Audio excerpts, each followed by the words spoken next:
Objective Duff. Welcome back to Major Wargasm Gaming. I am, of course, your host, Major Wargasm. This is going to be my Battlefield 1 review. This video is going to be a little bit longer than some of my others, but there's quite a lot to unpack here with a brand new Battlefield. I first have to applaud EA and DICE for having the courage to go back in time to World War I, a history period that has not been explored very often. All the other popular big AAA shooters like Call of Duty and Titanfall have been going further into the future with their jetpacks and wall running and exosuits and laser beams and special abilities and kill streaks. You won't find any of that shit here in Battlefield.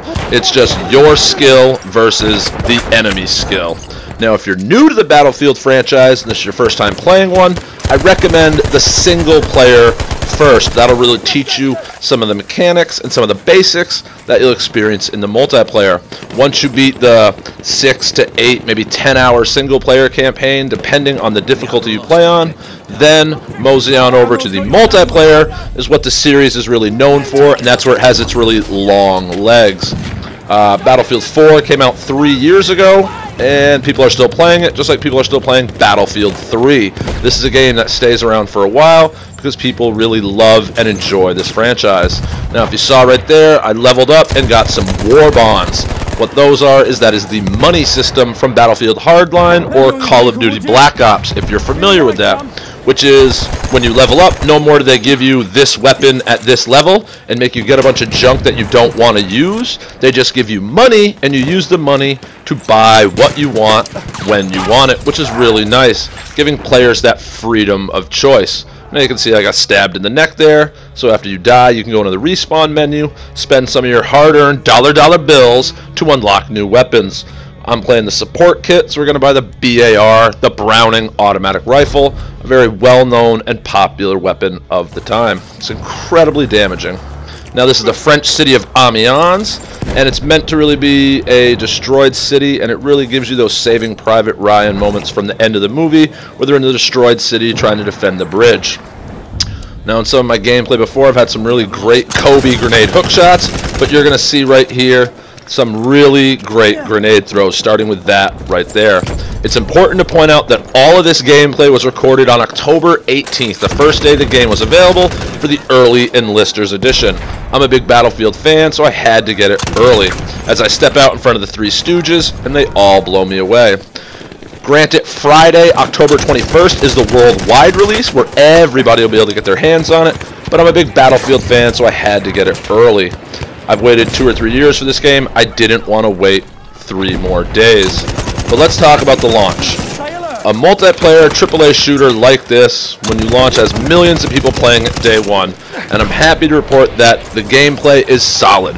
The servers are solid. There's not a lot of disconnect, not really any lag, and DICE really wanted to focus on the stability of the launch. If you were there for Battlefield 4, you know it kind of was a buggy, glitchy mess, and it took them a few weeks or months to patch it and get the gameplay up to par where it was enjoyable. I'm happy to report that that is not the case with Battlefield 1. Day 1, after playing over 10 hours between the first and second day, the gameplay is smooth, the hit detection is smooth, as I just barely got that guy through the crack of the doorway. Now, yes, I will admit I'm a huge Battlefield fan, so I am a little bit biased as this is the franchise that I love so much, but it's not all flowers, roses, and rainbows. There is 1 or 2 drawbacks. If you're a Battlefield veteran and you played Battlefield 4 or Battlefield Hardline, which you've seen on my channel, there's 1 or 2 really nice features that I'm surprised didn't make it in. Now, DICE has already said they held back a few features to focus on the stability of the launch. Like I said, they wanted the servers to be up, they wanted the game to run good, not have it be a laggy, glitchy mess. They wanted people to be able to jump in and enjoy the gameplay. And I am, as well as several other people. I highly suspect that in 2 to 3 months after the first DLC comes out and DICE begins to patch it, some of those great features will come back, like the ability to take health and ammo from your teammates from Battlefield Hardline. I was really surprised that that wasn't in this game. But those are just little itty-bitty minor details and those things only really bother me because I'm a fan of the franchise. If you're new to Battlefield, you won't know what you're missing, and you'll just get some of this great, incredible gameplay. Now, if you're new to Major Wargasm Gaming, or you've never seen one of my videos, I really edit and structure my videos a lot like an action movie, and I save the best for last. We're going to transition maps here to St. Quentin Scar, and this is the French countryside. And the maps are really beautiful. From Empire's Edge from the Italian coast, to the Suez Canal, to the Sinai Desert beta map of the Middle Eastern campaign. This is a global war as World War I engulfed the whole world, and the old world really clashed with the new. You had horses, machine gun emplacements, trench warfare, artillery, mustard gas, and DICE has really knocked it out of the park, encompassing all of these things in an incredible game. Battlefield has always been known for its large-scale, epic combat, 64-player multiplayer, and it's really about full-spectrum dominance, killing your enemy on land, sea, and air. Battlefield incorporates vehicles, destruction, dynamic weather. As you can see, water and mud on my soldier's gun right there as I reload from lying down in muddy puddles. It really does a lot to pull you in and sell the immersion. This is an incredible game, and I highly recommend it to anybody if you're a shooter fan. If you're tired of the futuristic Call of Duty garbage, then this will probably whet your appetite perfectly. And new to Battlefield, we got to talk a little bit about the new stuff. The Operations game mode, which I've only played a little bit of and don't have any gameplay here in this, but is being widely received as the greatest new mode since the introduction of Rush. It's really a mix of Conquest and Rush together, which are two of the most popular modes. Now, Battlefield's always been about vehicle gameplay, that large-scale maps, and new to Battlefield 1 is also the inclusion of the Behemoths, which is a bigger vehicle than a normal vehicle, and these are meant to really have a huge impact on the battlefield.